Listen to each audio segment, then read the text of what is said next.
J'ai eu la chance de partir avec Panasonic en Norvège, dans la belle ville de Tromsø. C'est une ville qui est tout au nord de l'Europe. Et pourquoi on est parti là-bas? C'est pour faire une prise en main du tout nouveau boîtier de chez Panasonic Lumix, le S1R2. Alors dans cette vidéo, on va se poser les vraies questions. Fait-on de la belle réal dans les aurores boréales? Les rennes viennent-ils de Bretagne? Faut-il boire rapidement l'aquavit? Et bien sûr, on parlera du boîtier. Cette prise en main de boîtier vous est proposée en collaboration avec la Fnac. On en reparle un petit peu plus tard dans la vidéo. Alors bien sûr, la question que vous vous posez tous, c'est est-ce que j'ai ramené des très belles photos d'aurore boréale? Eh ben non. On n'a pas eu un superbe temps à Tromsø. Le ciel était très couvert, une lumière très grise et il a plu un petit peu tout le temps. Bon, de temps en temps, on avait de la neige, c'était plus joli. Donc pour cette prise en main, j'ai complété avec certaines images que j'ai fait sur Paris. J'en ai profité d'ailleurs pour visiter Notre-Dame restaurée. Si vous voulez voir des très belles images de Norvège, certains de mes collègues qui étaient avec moi à Tromsø sont restés pas mal de jours après. Je vous mets de toute façon une liste de tous les créateurs francophones avec qui j'ai partagé cette expérience. Je vous conseille d'aller voir leur prise en main. Pour ce qui est de l'aurore boréale, je continue quand même ma petite histoire. On a fait 4 heures de chasse en pleine nuit. J'ai quand même réussi à obtenir, vous voyez là, vous voyez bien dans le coin, il y a des petites nuées vertes, mais c'est assez flou parce que j'avais pas très bien réglé l'appareil. Le trépied était sur une plaque de glace et on était à côté d'une route qui faisait tout vibrer. Il n'y a rien qui va. Mais c'est peut-être la première chose à retenir avec ce S1R2. C'est un appareil vraiment pro. Il y a une courbe d'apprentissage que je n'avais pas. C'est pas un appareil à mettre entre toutes les mains. Et justement, pour illustrer ça, je vais commencer en parlant du prix. Ce S1R2 va être proposé à partir de 3 599 €. Il sera disponible en mars 2025. Donc c'est clairement un boîtier prosumer. Il n'y a pas que les professionnels qui peuvent l'utiliser. Il y a aussi les amateurs, les passionnés. Mais clairement, le budget n'en fait pas un appareil pour prendre des photos de vacances uniquement. Et c'est vraiment pas un appareil pour débutants. Il y a tellement d'options là-dedans qu'un débutant s'y perdrait vite. Néanmoins, ça m'intéressait quand même beaucoup de le tester parce que comme vous le savez sur la chaîne, nous on est des fidèles à la gamme Lumix, quasiment depuis le début de la chaîne. On a testé bien sûr d'autres boîtiers, on le fait moins maintenant, mais c'est vrai que quand Lumix nous propose ces voyages de presse dans des endroits qui sont plutôt sympas, on répond à l'appel. Ce S1R2, donc vous l'aurez compris, c'est le haut de gamme de la gamme Lumix à l'heure actuelle. À date, c'est le meilleur appareil photo hybride que Lumix ait conçu, et il est hybride pour deux raisons. D'abord, c'est un hybride, et deuxièmement, Lumix a vraiment voulu faire un appareil hybride photographe vidéaste. En fait, ils ont voulu faire la fusion de l'ADN du S1 original et y ajouter toutes les évolutions qu'on a connues avec le S5 II, le S5 IIX et même le S9 qui a apporté son lot d'innovation. Et justement, en parlant du S9, je vais commencer par quelque chose de pas très conventionnel, mais quelque chose qui m'a beaucoup plu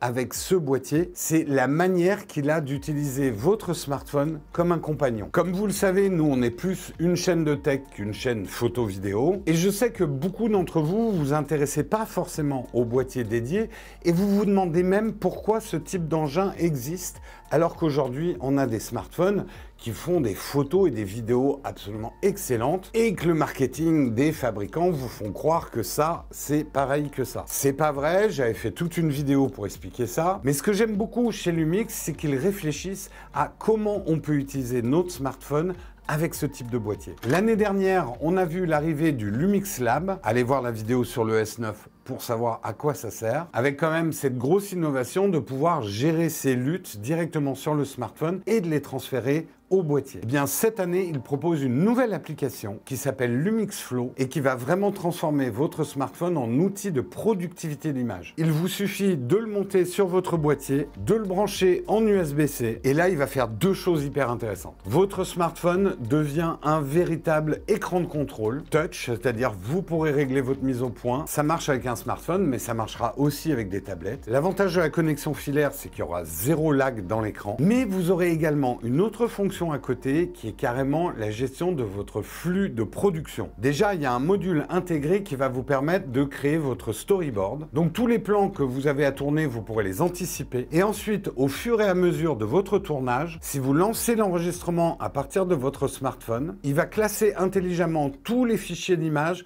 dans les bons dossiers de votre storyboard. Et à l'export, vous aurez un XML que vous pourrez importer dans votre logiciel de montage. Vous aurez déjà sélectionné les bons plans par rapport à votre storyboard et il va même créer une timeline automatiquement avec tous les plans OK. Ceux qui font de la production vidéo comprennent ce que je suis en train de dire et voient l'énorme gain de productivité que ça va nous apporter. Pour l'instant, c'est encore un petit peu en bêta, il y a des ajustements à faire, on a beaucoup échangé avec les ingénieurs en leur donnant des idées. J'espère vraiment que Panasonic va décliner Lumix Flow à d'autres appareils de la gamme. Et surtout, j'espère qu'ils vont continuer à ajouter comme ça des fonctions smartphone pour fonctionner avec les boîtiers. Perso, j'adore. Parlons un peu du boîtier lui-même. Alors, je ne vais pas être exhaustif. Ce genre de boîtier, c'est beaucoup de fiches de spec. Il y a énormément d'options. Je vais m'arrêter sur certaines parce que vous êtes des passionnés de tech et ça me donnera l'occasion d'expliquer certaines technologies qui sont développées dans ce type de boîtier et qu'on retrouvera plus tard sur des boîtiers plus grand public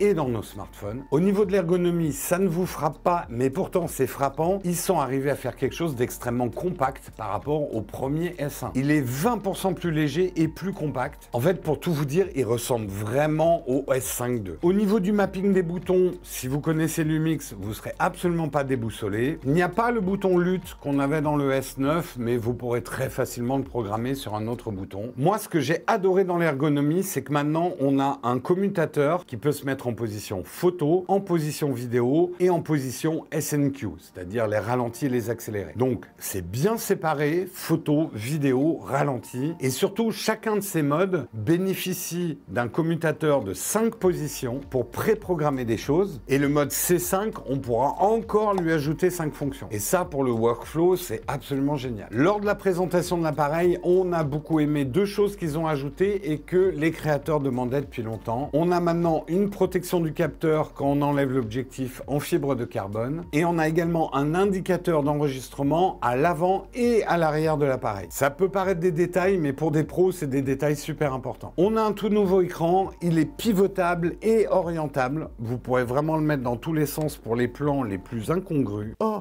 très pratique. Regardez, je filme derrière moi. Le viseur OLED est vraiment magnifique, je vous écris rapidement les spécifications. Il est très contrasté et il n'y a pas de blackout. On retrouve le crop zoom et le hybrid zoom. Ça, en fait, si vous venez du smartphone, c'est des choses que vous connaissez bien parce que c'est ce qu'on a vu notamment sur l'iPhone cette année. C'est des modes qui peuvent mélanger le crop sur le capteur afin d'allonger les focales. Mais ce qui est cool, c'est d'avoir ça sur un full frame. Regardez par exemple cette photo, je voulais faire quelque chose de beaucoup plus détaillé et le résultat, il est vraiment très bon. Bien sûr, on ne nous a pas amené en Norvège par hasard. L'appareil est tropicalisé. Tropique Norvège, c'était pas ça, mais bon. Mais je peux vous dire qu'on se les pèle bien là-haut et que l'appareil est bien protégé contre le gel. Et je peux vous garantir qu'il est bien étanche parce que 80% des photos ou des vidéos que j'ai prises, c'était sous la pluie. On n'arrêtait pas de nettoyer les objectifs. Je suis désolé, certains de mes plans, c'est blurry. On dirait presque la retransmission de l'inauguration des Jeux Olympiques. Pour une utilisation pro où il va falloir beaucoup d'autonomie ou dans un studio, on pourra ajouter un grip. Et justement, l'autonomie, je veux pas trop me prononcer parce que je l'ai testé dans des conditions très froides, que ce soit en Norvège ou à Paris d'ailleurs. Et on le sait, les batteries dans le froid, généralement, ça perd beaucoup d'autonomie. Donc ça fait partie des tests plus long cours que je dois faire sur ce boîtier. Je reste un peu sur la chaîne de production, puisque comme je vous le dis, c'est un appareil quand même qui se destine aux professionnels. Et les professionnels, leur outil, il faut bien que ça s'intègre dans leur workflow. Donc en vrac, ça va vous permettre d'enregistrer des proxys directement dans l'appareil. C'est compatible avec Frame.io. Au niveau de l'enregistrement, ça prend de la SD, de la CF Express ou du SSD. Et dans un update qui va venir, la prise HDMI, qui est d'ailleurs une vraie prise HDMI, permettra un RAW output. Parlons un petit peu de l'autofocus, que ce soit en photo, en vidéo. On le sait à travers les années que Lumix a une histoire complexe avec les autofocus. Pendant très longtemps, ils se sont agrippés à une technologie de détection par contraste, mais depuis le S5 II, ils sont passés à un mélange phase plus contraste, qui offre vraiment de très bonnes performances et d'année en année, ils le font évoluer. Et ce boîtier est l'occasion pour eux de montrer ce qu'ils peuvent faire. Ils y ont ajouté de l'IA et là, j'aimerais faire un petit point tech. Lumix, l'année dernière, a déclaré qu'ils ne mettraient pas d'intelligence artificielle dans leur boîtier. Ce qu'il fallait comprendre, c'est qu'ils n'allaient pas mettre d'intelligence artificielle générative. Pas d'intelligence artificielle qui vont trop trafiquer vos images. Mais par contre, ça ne veut pas dire qu'ils n'utiliseront pas l'intelligence artificielle, et c'est ce qu'ils ont fait pour améliorer certaines fonctions de l'appareil, et notamment l'autofocus. On n'est plus très loin de boîtiers, de smartphones qui seront capables de comprendre ce qu'ils voient, d'interpréter une scène, à qui même on pourra dicter le focus qu'on veut avoir. Suis cette personne avec la robe rouge ou tel joueur dans un match. On n'y est pas encore, mais l'IA va servir dans ce boîtier à mieux suivre les sujets. On a 779 points d'autofocus avec détection d'humains, animal, voiture, vélo, moto, train, avion, abribus. Non, il n'y a pas les abribus encore. Et des choses notamment comme la détection de l'œil chez les animaux par exemple va devenir encore plus précis, ou alors des fonctions de tracking quand vous pointez un objet. Alors qu'est-ce que ça donne dans la pratique? Interruption du Jérôme du montage. On était en train de terminer cette vidéo avec Karina et dans une première version, nous disions que les résultats de l'autofocus étaient bons, mais qu'on avait été déçus dans certaines situations. Des pertes de focus dans des basses luminosités, dans des situations de faible contraste et avec certains formats de fichiers en vidéo. Mais ce que je disais aussi dans cette première version, c'est que en connaissant bien Lumix, je savais que les ingénieurs allaient faire un firmware très rapidement et au moins amener les performances de l'autofocus à ce qu'on connaît avec le S5 II par exemple. Eh bien les ingénieurs de chez Lumix ont été encore plus rapides. Ils ont carrément fait un firmware juste avant qu'on sorte cette vidéo. J'ai pas eu le temps du coup de le tester de manière extensive. J'ai fait quelques tests en basse luminosité avec mes chats et d'autres petits essais à côté. L'impression que j'ai, c'est qu'avec ce nouveau firmware, on atteint au moins les mêmes performances que le S5 II en autofocus, donc très satisfaisante, avec une accélération. Donc effectivement, l'autofocus a l'air plus rapide, il accroche mieux, il est plus réactif, mais par souci d'honnêteté intellectuelle, je préfère vous dire que on n'a pas eu le temps de tester à fond ce nouveau firmware. Nous, de toute façon, ce S1R2 passe en production, c'est-à-dire que nos prochaines vidéos seront tournées avec cette caméra. Si on s'aperçoit qu'on a des problèmes d'autofocus, on vous tiendra au courant sur les réseaux sociaux. Par contre, un domaine où Lumix a toujours été en avance sur tous les autres, c'est la stabilisation. Mais c'est pas pour ça qu'il faut s'endormir sur ses lauriers. La stabilisation évolue énormément avec ce S1R2. On a tout un tas de nouveaux modes de stabilisation, notamment avec un nouveau mode de stabilisation électronique cropless qui ne va pas tailler dans l'image pour stabiliser. Un mode extrême, plutôt que de vous faire un tableau récap, je vous montre ces images. Là, vous voyez, je suis sur un bateau, ça bouge beaucoup et je suis avec la double stabilisation normale. Et les différents plans que vous voyez ensuite, j'ai zoomé sur le bateau, j'ai appliqué différents types de stabilisation électronique. Comme vous pouvez le voir, la stabilisation extrême est assez impressionnante. On dirait que je bouge un trépied, mais une fois que je me suis stabilisé, que je me concentre sur le sujet,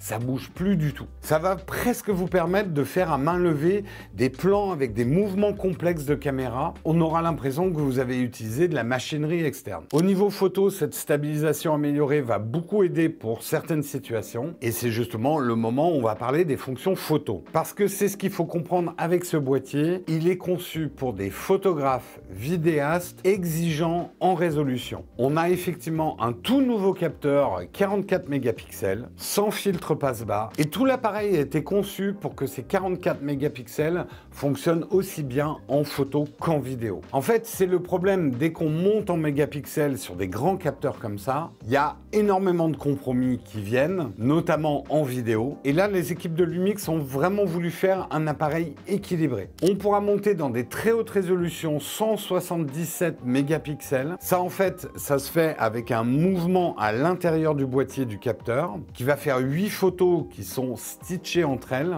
Mais là où c'est assez fort, c'est que vous allez pouvoir le faire à main levée. Alors, il faut quand même une bonne lumière pour avoir des bons résultats, mais regardez sur cette photo à quel point je peux zoomer sur les détails. Ça peut être intéressant pour recadrer ou pour imprimer ce type de photo. Au niveau des ISO, c'est du double ISO natif, de 80 à 51200. Bien sûr, on a toutes les fonctions que moi j'avais adorées dans le S9, notamment de pouvoir utiliser les luttes qui sont traditionnellement faites pour la vidéo.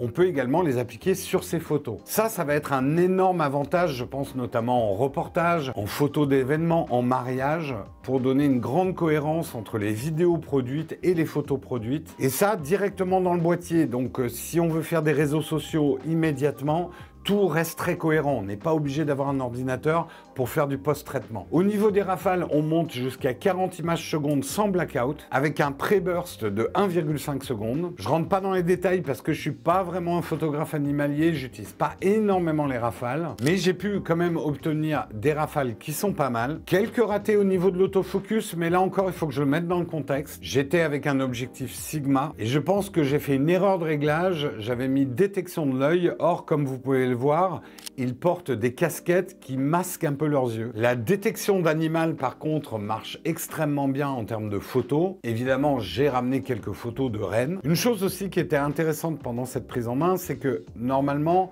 quand on teste ces appareils, ils ne sont pas encore sortis et on n'a pas accès au fichier RAW. C'est assez frustrant parce que c'est dans le fichier RAW qu'on va pouvoir voir vraiment de quoi il est capable en photo. Bien là, Panasonic, Lumix, ils ont eu la très bonne idée de faire un partenariat avec Capture One, qui est un des grands leaders des logiciels de développement photo. Et du coup, si vous achetez ce boîtier, vous aurez 3 mois gratuits sur Capture One. Donc immédiatement, les RAW disponibles. Pas la peine d'attendre une mise à jour sur Lightroom. Bien évidemment, au niveau monture, c'est de la monture L. La collection d'objectifs devient quand même très importante avec des objectifs de très bonne qualité et surtout, je trouve des très bons rapports qualité-prix. Et c'est justement le moment parfait pour parler un petit peu de notre sponsor, la Fnac. La Fnac, vous les connaissez bien, que ce soit la Fnac en ligne ou les magasins. Et il faut savoir justement que ça peut être très intéressant pour vous de vous rendre dans une Fnac pour pouvoir tester tous les objectifs des montures L. Il y en a énormément qui sont à disposition. Que vous achetiez en ligne ou en magasin, vous aurez les mêmes garanties. Ce type de boîtier professionnel, généralement, il n'y a pas beaucoup de réduction ni de kit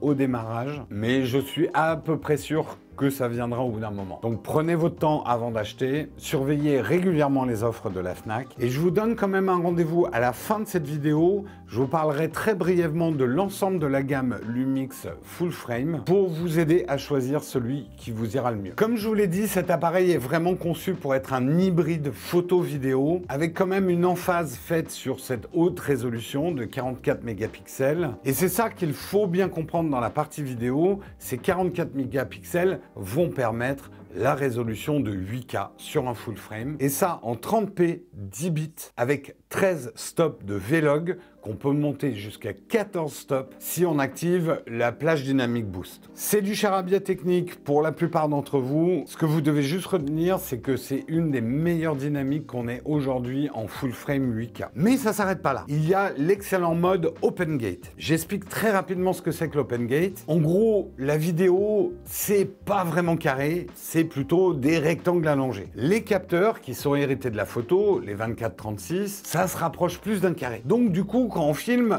il y a plein de parties du capteur qu'on n'utilise pas. Et ça, c'est bien dommage parce qu'on vit une époque formidable où on doit produire à la fois des vidéos verticales et des vidéos horizontales. L'Open Gate va permettre d'utiliser toute la surface du capteur et en un seul fichier, avoir tout ce qu'il faut pour pouvoir produire multi-support. On pourra monter jusqu'à 6,4K en Open Gate, toujours en 30p 10 bits, mais encore mieux, un prochain firmware va permettre de monter jusqu'à 8,1K. Là, il y a une vingtaine de personnes qui sont en train de frétiller. Et bien sûr, il faut aussi parler du Apple ProRes. Là aussi, les gens qui viennent du smartphone, vous commencez à savoir ce que c'est. C'est des formats très peu compressés, très pro. Ça fait des fichiers énormes, mais très faciles à monter derrière. Là, on pourra monter jusqu'à 5,8K, donc du Apple ProRes RAW HQ. Mais là où c'est génial, c'est qu'on va pouvoir enregistrer directement dans le boîtier. Avec une carte CF Express, bien sûr. Après, si vous voulez plutôt enregistrer sur un SSD externe, vous aurez le choix. Mais le fait qu'on puisse enregistrer en interne ce type de choses, c'est assez bluffant. Encore une fois, en repensant au prix du boîtier. Ça peut paraître très cher pour certains, mais c'est beaucoup moins cher que des très grosses caméras professionnelles. La 4K, justement, on pourra faire du full area vidéo. J'explique pas, mais globalement, si vous avez compris l'Open Gate, là, c'est aussi une utilisation optimum de la surface du capteur. On pourra monter en 4K jusqu'à 120 images secondes, en Ciné 4K 60 images secondes, tout en restant en 4:2 10 bits. Le 4:2, je vais pas expliquer ce que c'est, mais globalement, ça donne beaucoup plus de latitude, notamment dans la couleur. Et l'audio n'est pas en reste, nous c'est quelque chose qu'on a toujours adoré sur les boîtiers Lumix, c'est que les cartes d'acquisition son sont vraiment très bonnes. C'est pas le cas de tous les boîtiers du marché. Là, on peut avoir de l'audio en 32 bits flottant avec une connexion en XLR2. Ça, c'est quelque chose qui devrait réveiller les ingénieurs son. Ce qui a toujours été très bien sur les boîtiers Lumix aussi, c'est qu'ils ne négligent aucun outil utile pour la vidéo, du spectromètre, des outils de mesure. Et ils se sont pas arrêtés. Là, on a quand même un profil Cinelike A2, des fausses couleurs. Alors, ne vous inquiétez pas, les fausses couleurs, c'est juste un outil de mesure qu'utilisent les vidéastes pour voir les zones les mieux exposées de leur image. Alors, c'est vraiment pas joli dans l'écran, mais c'est un outil puissant quand on fait de la vidéo, notamment en run and gun où il faut aller vite. On a aussi des choses très utiles comme des marqueurs de cadre. Regardez là, j'affiche justement un format vertical qui va me servir pour l'open gate et on a également un limitateur de vitesse d'obturation. Je vous montre ici, on scrolle rapidement, mais le nombre de formats vidéo qui sont disponibles, sachant que vous pourrez faire le tri dans cette liste, mais ça montre à quel point l'appareil est versatile, va s'adapter à tout un tas de workflow vidéo. On le voit dans les différentes vidéos que je vous ai montrées, les performances sont au rendez-vous, ça fait vraiment de très très belles images. Certes, c'est pas un monstre en ISO comme certaines autres caméras du marché, mais ça c'est la contrepartie aussi de 44 mégapixels. C'est pour ça que je dis que c'est un hybride pour photographe vidéaste dont la définition de l'image, la résolution de l'image est le point le plus important. Néanmoins, vous pouvez voir sur cette image où les ISO sont vraiment très très hauts, Lumix a quand même fait un bon travail de traitement. Ça bruite un peu, mais c'est très largement exploitable. Je peux pas vous parler de toutes les fonctionnalités de cette caméra.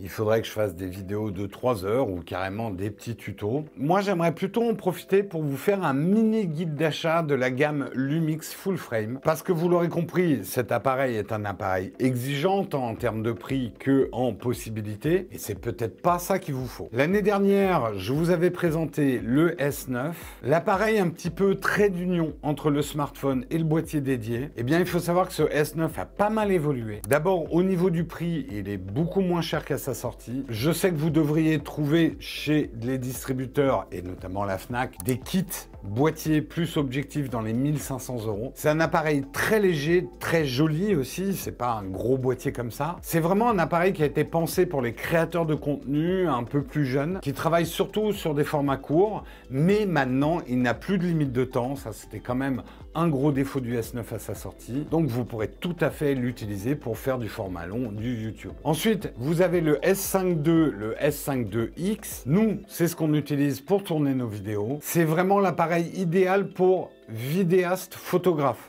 L'ordre est important, il est d'abord pour vidéastes qui ont aussi des photos à faire. C'est un appareil de reportage que je trouve fantastique et surtout, il a un rapport qualité-prix de dingue. Vraiment idéal quand vous voulez professionnaliser par exemple votre chaîne YouTube. Il y a une variante qui s'appelle le S5 IIX qui va offrir des possibilités étendues. Nous avons maintenant ce nouveau boîtier, le S1R2. Donc c'est plus un boîtier pour photographes vidéastes qui ont des exigences au niveau de la résolution de leur image, qu'elle soit photo ou vidéo. Est-ce que nous, on va l'utiliser? Je pense, parce qu'il y a certaines situations, notamment les situations de studio, où cet appareil sera encore mieux adapté que le S5 II. Pour l'instant, Panasonic n'a rien annoncé du tout, mais à mon avis, il est quand même fort probable qu'ils arrivent peut-être l'année prochaine avec un nouveau S1, cette fois un S1H2, qui, à mon avis, sera ce même type de boîtier, mais plus pour vidéaste photographe. Certainement des capacités vidéo un peu plus étendues, notamment peut-être dans les ISO,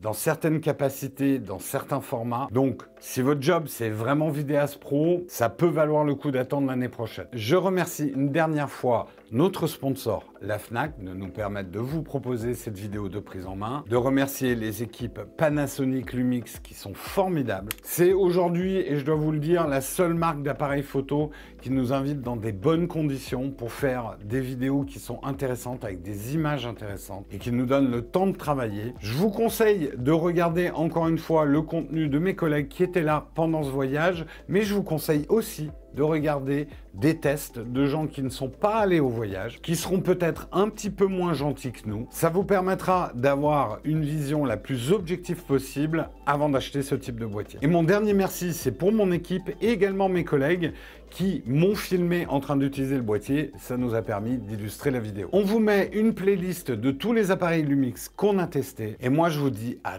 très bientôt pour une prochaine vidéo.